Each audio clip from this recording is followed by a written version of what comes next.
Hi everyone, welcome back to another video. My name is One of One, but you can call me Seven. We're moving towards another ending. This is the cycle that we're going to keep moving forward with. We go forward a little bit, we see another ending, and then we reset back to where we were, where we had that choice that sent us down a certain path, and then we move closer and closer to the true ending, to the true world line, the canon ending. We've heard this music way too many times. It's sad, and it gets me, but I'm determined to move past it. So, we have... You know, I literally just said it, but it still hurts. Like, this doesn't mean it doesn't suck. I also think, yeah, this is Ferris's phone, isn't it? I can't believe that we get to say to Ferris, okay, you had your dream. Now we're going to take it away from you. And the worst part is, I'm pretty sure she will remember. Even though we said, hold on. Even though we said, I'm sorry, Ferris, I lied to you. When we changed things back to the way they were, your memories of this world line will almost certainly disappear. Yeah, but buddy, she can just look back into your eyes. But you're right. There are no guarantees. And we send the email. There we go. What are we up to now? Oh, that went higher, didn't it? I'm pretty sure it's 0.40 something. If I remember correctly. Chapter 8. So we finished Chapter 7. Fractal Androgynous. Back at the lab. My head spins, and I feel faint. Slowly, the world reasserts itself. I have teleported to the lab development room. Ferris is standing next to me. Reading Steiner is telling me that the world line has changed. Additionally, the injuries the viral attackers inflicted on my body have vanished. So has the pain.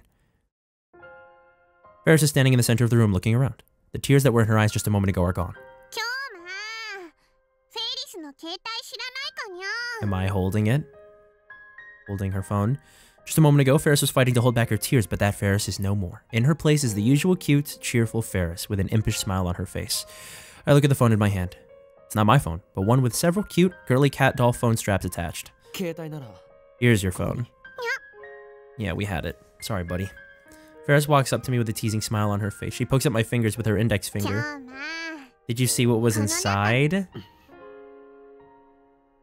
Ferris gently takes her phone from my hand. If you did see it, then please forget about it. Can't let that cat out of the bag or else they will awake. Oh, she's just doing her thing. You're supposed to say something like, who the hell are they or something. I'm sorry. Before we sent the email, Ferris said she didn't want to forget. And I lied that she would surely remember. You usually act all pompous and... I embrace Ferris suddenly, pulling her to me as tightly as I can. Oh, it hurts. I'm sorry. Ferris remembers nothing. Nothing about her victory at the Rhino tournament. Nothing about our escape from the viral attackers. Nothing about her father riding up in his limousine to save her. Nothing about how we talked alone in her bedroom. Nothing. She remembers nothing. Everything that happened on that world line was undone. What happened to that world line, I don't know. Maybe, like Suzuha said, it still exists as another possible world line. Or maybe it ceased to exist the moment I sent the email. You'd have to be a god to observe each and every world line, so it's pointless to worry about it. Funny how he's referencing us in that sentence, but one thing is clear. I can never return to that world line again. Ferris can never see her father again. This is really bold of you, Mai. She's in the next room. Yeah. I'm sorry. The only thing I can do is apologize. 3 times you've said it, buddy. But we move forward. On this world line, Maedi invited Ferris to come hang out at the lab. Apparently, she came to see a costume Maedi had made. Ferris has work after this, so she soon leaves the lab. What have we got here? Maedi. They had a fight. Kairi-chan had a fight with her boyfriend. How do I get them to make up? Mai, she's never had a fight with anyone, so I think it's mysterious. I couldn't fight with the person I like. Since when do you have someone you like? I figured you'd put food before romance, lol. Sure, that's what we'll say. Why not? Send it. Sick. After seeing Ferris off, I head towards Yanabayashi Shrine. On the way, I stop at Chuodori and take a look around. They're back. The Moe stores exist again. Anime, Tora no Ana, Mandarake, Gamers, Lamtara, Melon Books, these are just names, I'm just saying names. They've all returned to the streets of Akiba. There's a gigantic anime-themed banner hanging from the softmat building. Maids walk the street handing out leaflets. Cosplaying girls advertise in storefronts. But the return of this familiar scenery brings no relief to my heart. There's only pain. For everything I see confirms that Ferris has lost her father. But I can't stop here. I shake my head and hurry to the shrine. On the way, I notice that the satellite is missing from Radikon's rooftop. Of course it is. Suzuha's gone. The thought brings a new pang of grief to my heart. Before this is over, how much more pain will I shoulder? Buddy, I don't want to say how much more pain you will shoulder. I can only guess. Maya, she does have someone she likes? Sure, man. Sure. Okay, well, on to the shrine, I guess. Maybe we'll see a Lukako ending? I pass beneath the archway and enter the silent courtyard. I walk up to the main building and jab the intercom. After a few presses, I get a reply. Oh, those are the doors opening. Oh my god. Okabe-san. Hello. Lukako comes out. Girly as always, even though he's a guy. Wait. No, yeah, this Lukako is a girl. Yes, correct. Lukako. Someone should have donated an old computer to the shrine several years ago. Can you ask your dad about it for me? An old computer? I think Lukako went pale when I mentioned the computer. She lowers her face immediately, so I can't be certain. I'll go call my dad. Lukako hurries inside. It looks like she knows something. Lukako's dad soon appears. Hey, buddy. Oh, but isn't Kun. Thank you for taking care of my daughter. I rush the greeting and get down to business. If I'm not mistaken, there was an old computer donated to the shrine about 10 years ago. Do you know about it? An old computer? Why, yes, I do remember that. Yes, finally! I've returned to the world line with the IBM 5100. Please, I need to see it. Sure, please wait here. Okay, is he gonna be able to find it? Oh, Luka, what's wrong? Lukako has been silent this whole time. She keeps touching her hair and looking around nervously. Something is definitely wrong with her. By the way, do you know about the IBM 5100? No. That was oddly forceful for Lukako. Lukako shakes her head in an unnatural way. I've never heard of it. But when I called you before, it sounded like you knew about it. No, Lukako's looking more and more uncomfortable. Uh-oh, maybe I'm pushing her too hard. I should back off. That's strange. Luka's dad returns. His timing is good. My conversation with Lukako wasn't going anywhere. Did you find it? I was trying just in case. Or I try asking just in case, but he looks confused. Obviously, something unexpected has happened. Well, I couldn't find it. And I bet Lukako has something to do with it. I remember receiving an old computer, but it's not in the storehouse anymore. It's not there. I press my hands to my temples and stifle a groan. The world line is still twisted.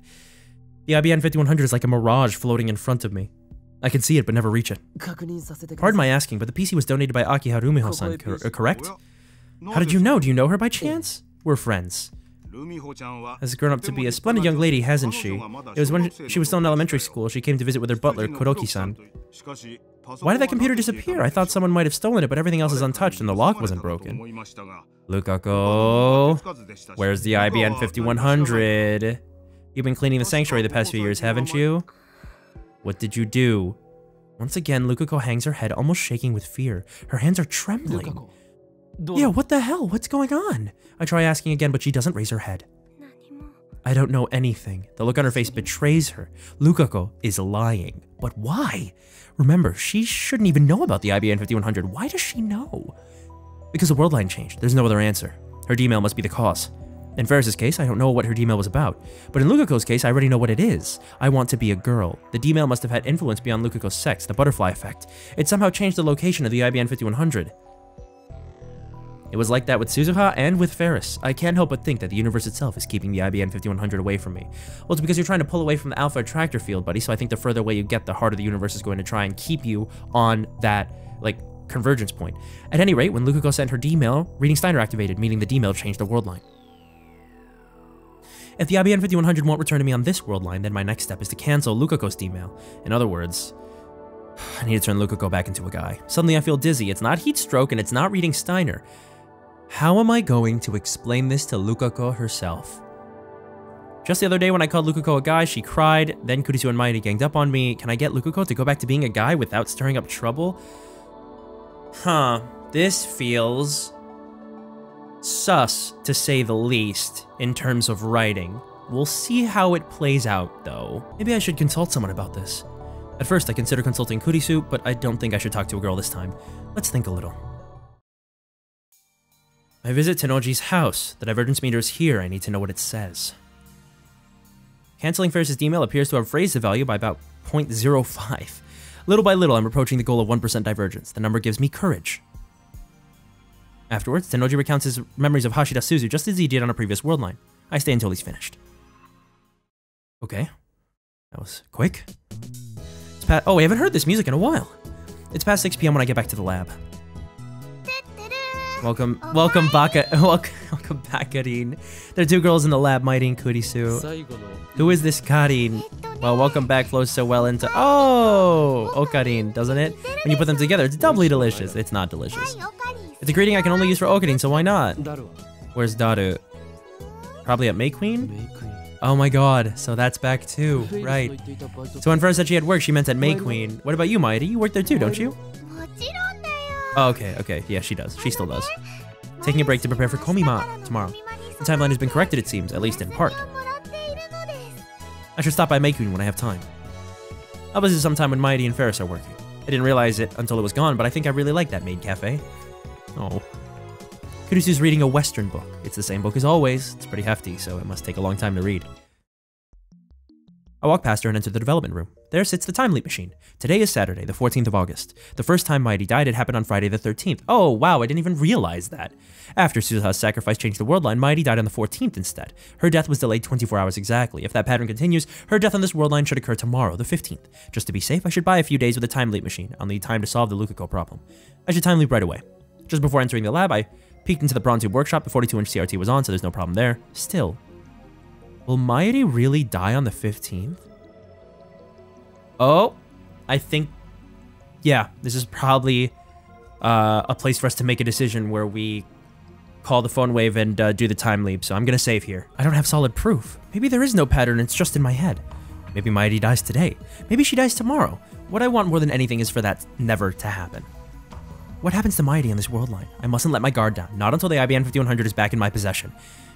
At the same time, however, I want to know what happens to Mighty on this world line. There's still a chance, however small, that she won't die. No, don't hesitate. Hesitation could lead to an irreparable mistake. I don't want to see Mighty die again, to see the light fade from her eyes. It's too painful. So I won't confirm Mighty's death, I don't want to. All I can do is assume the worst. Retrieving the IBN 5100 is the only sure way to prevent her death. I must not rest until then. I need to time leap now. I hate what happens after you decide not to make a decision. Just the way it happens. I can always time leap later. I put away my phone and take a deep breath. I don't want to sacrifice anyone else. I know it's unreasonable, but I want to hope that nothing will happen on this world line. A foolish dream, perhaps, but still. Oh, jeez. Yeah, of course nothing happens on the 14th, because guess what? So far, so good. The problem is tomorrow. Time is 7:30 p.m. My preparations are complete. The time leap machine is set, Mode Snake is primed, and the remote control for the TV downstairs is ready.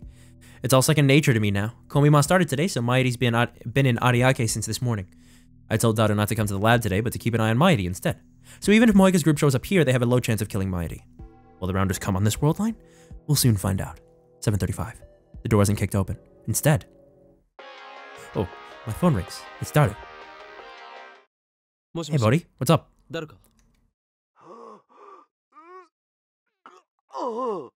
Daru? Something's wrong. I'm sorry, some guys came out of nowhere. They took Mayushi. I think they wanted me. I ran, but Mayushi... What do I do, Okarin? The rounders. They kidnapped her. And then they probably killed her.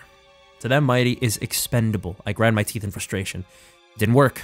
I still haven't averted Mighty's death. I tossed Mode Snake onto the couch. The preparations were a waste. Mighty died somewhere else. I hang up and walk to the development room. Won't let you kill Mighty, and so once more I send my memories to the past. Off we go. Well, we saw that one coming. Truly, if I were going through this game... You know, if I were going through this game without trying to see all the endings, you just would never be like, you never settle, right? You never leave anything to chance. Again, it's so much easier said than done when you're actually looking at it from an outside perspective, but still. An unpleasant sound pierces my ears, my vision ripples, blah blah blah. I grab my right wrist, I close my eyes, take deep breaths, and wait for my pulse to return to normal. Okay, headache time. Mighty's death is still fixed. Just as in my heart I knew it would be. The change merely delayed it by another 24 hours. I need to cancel Lukako's D-mail. I sit down in a pipe chair and try to come up with a plan. This is going to be a little tough. I can feel it.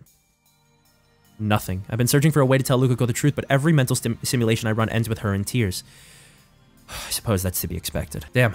Looks like I have no choice but to ask Kurisu. She's a girl, so she should understand how Lukako feels. Oh boy, are they gonna handle this badly?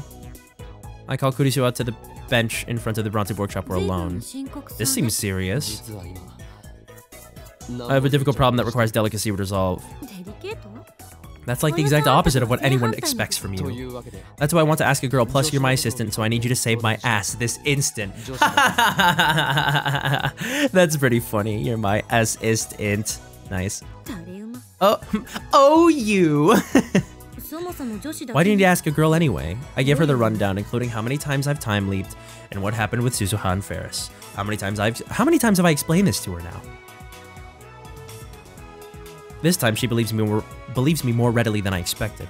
The only thing she doesn't believe is the story about Lukako. Urushibara-san is actually a guy that's totally ridiculous, but it's the truth, was the truth.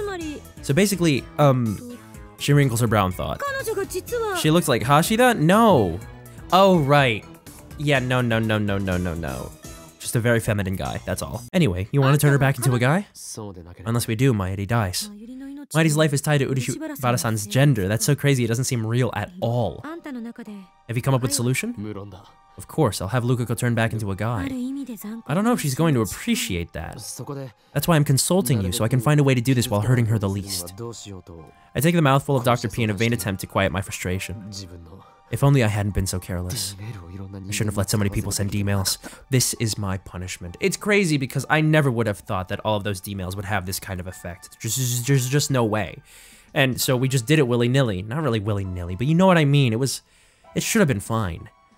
I must shoulder the pain of everyone who used the email. Suzuha, Ferris, and now Lukako. Regret won't change anything. There's only one piece of advice I can give. Christina sighs, blowing her bangs. Don't say anything to Urushibara-san. What do you mean? Based on what you've told me, you have the advantage this time. You already know the contents of the email. So you don't have to tell her. Him? Ex-him? Them?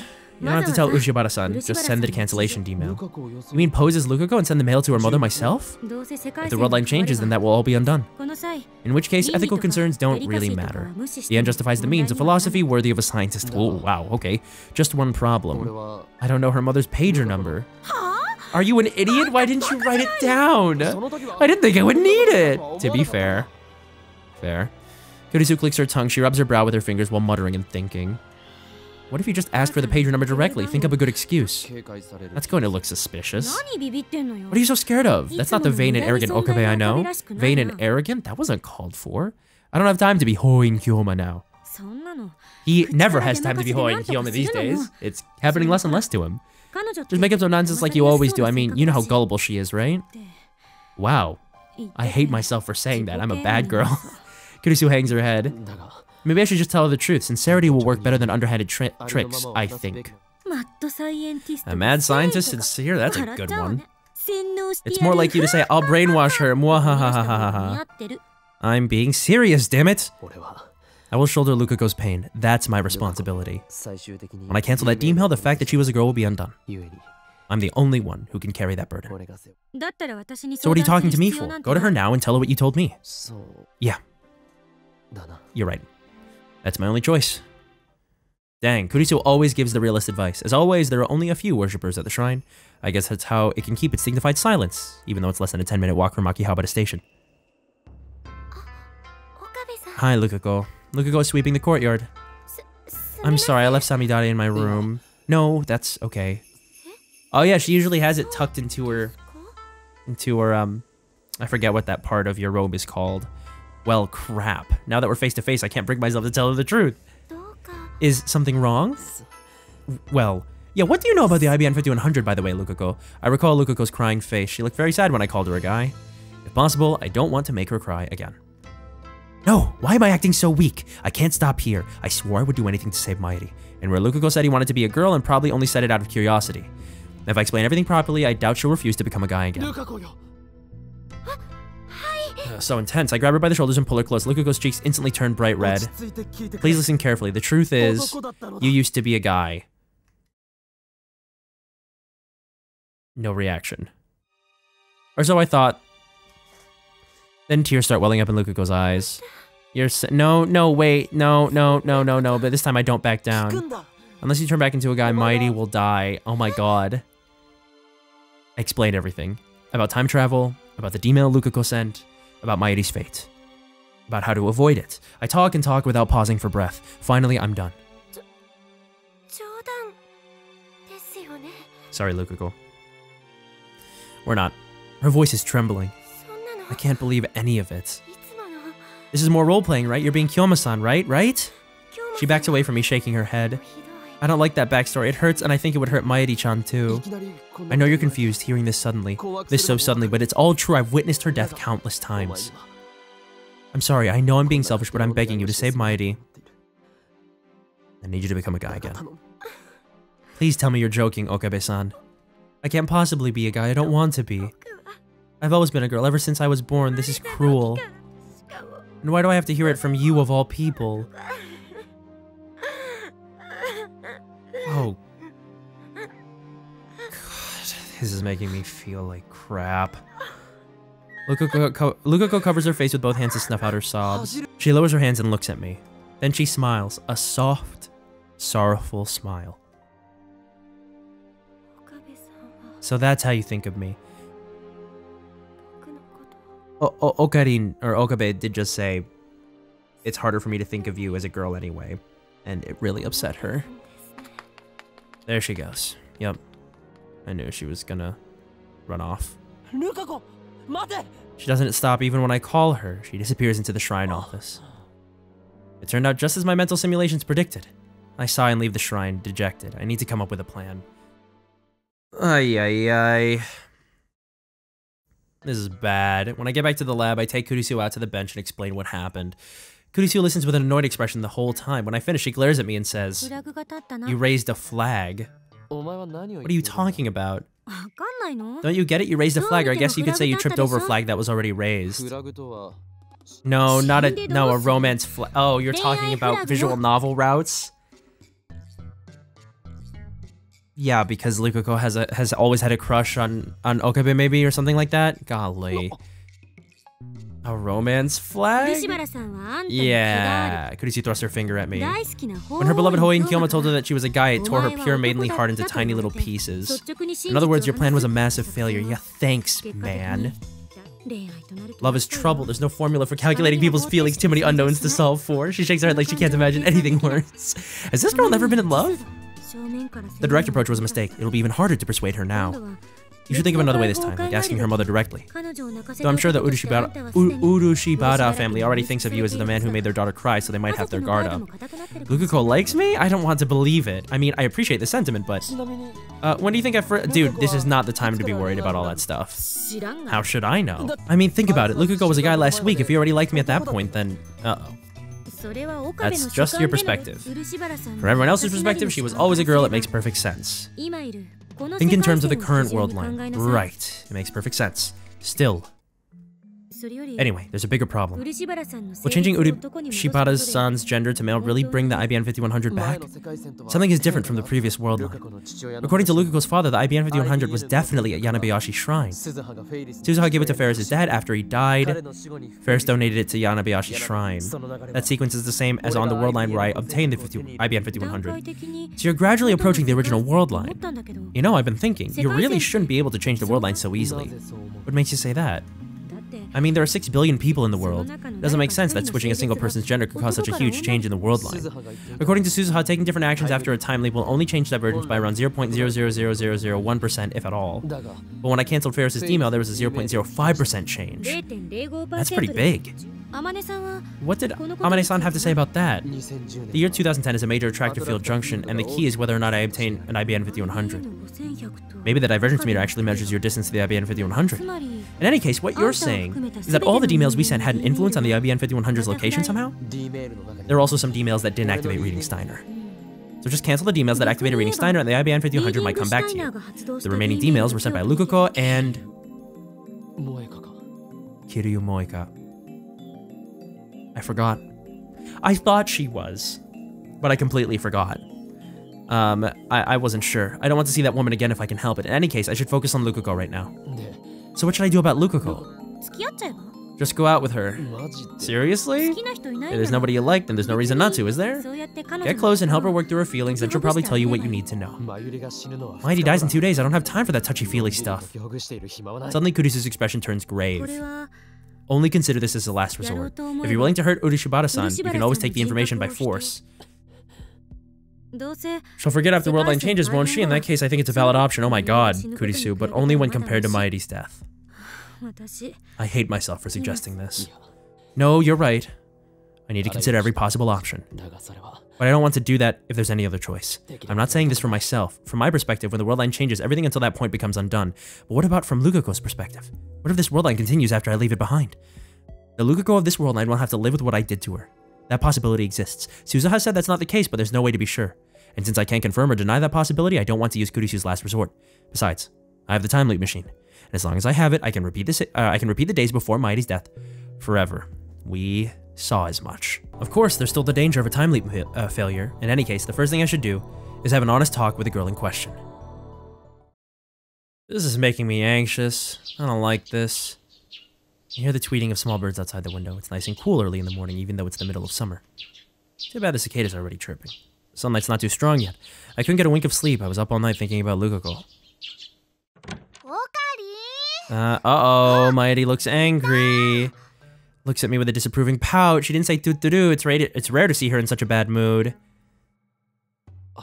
You're early. It's still 8. Something happened today? I'm here to scold you. She gives me a glare that's more cute than frightening. She's never been very good at getting angry. Very disappointed in you. What did you do? Puffs out her cheeks and thrusts a finger at me. You can't fool me, Okarin. You made Luka-chan cry, didn't you? How did you? Luka-chan told me you said she was a guy.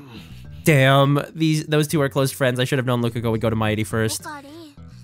How are you gonna explain this, man? Comment matter involving the organization. It does too involve me. Damn, Mighty's just a homie.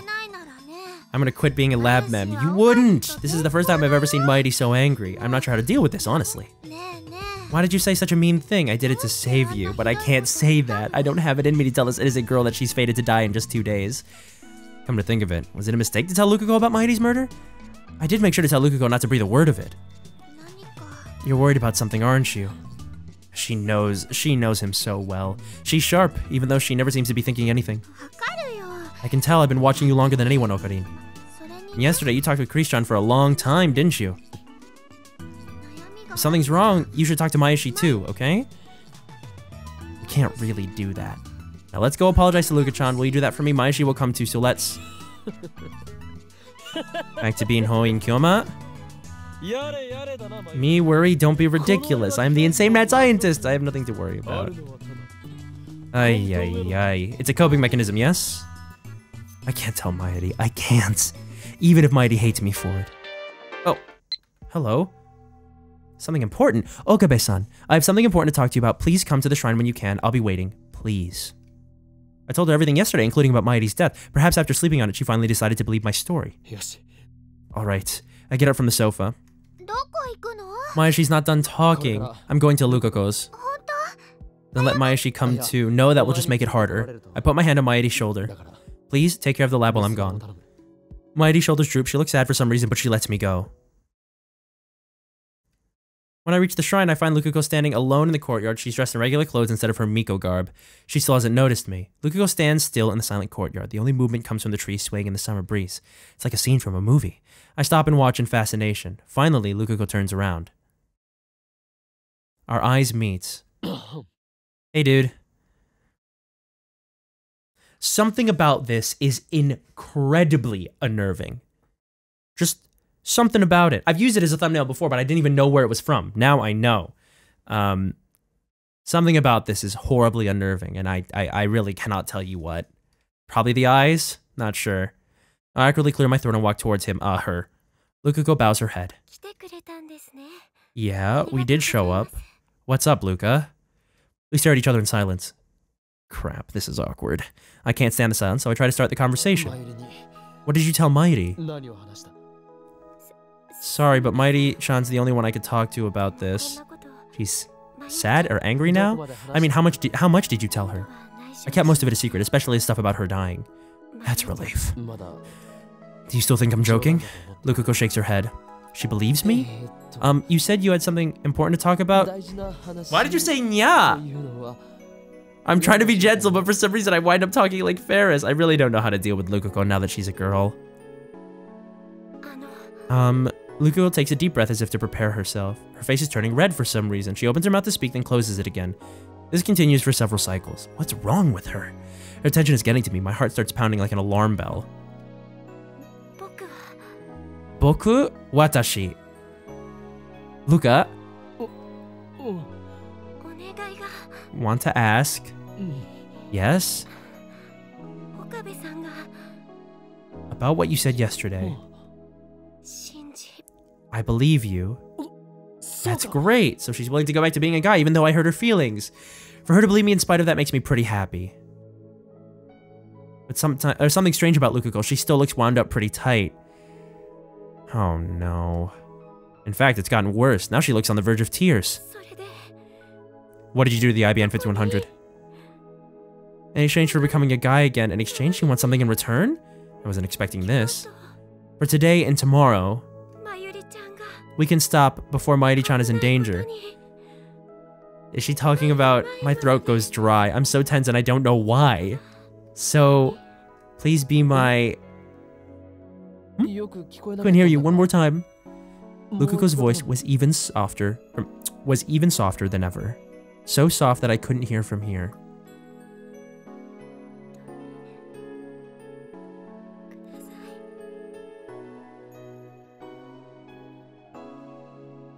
What am I supposed to do about this? This feels awful. This makes me feel like a really bad person. I mean, yeah. Okay? No good, I still can't hear her. Speak up, I'll do anything I can. Boy. And... There we go. Please be my boyfriend. What?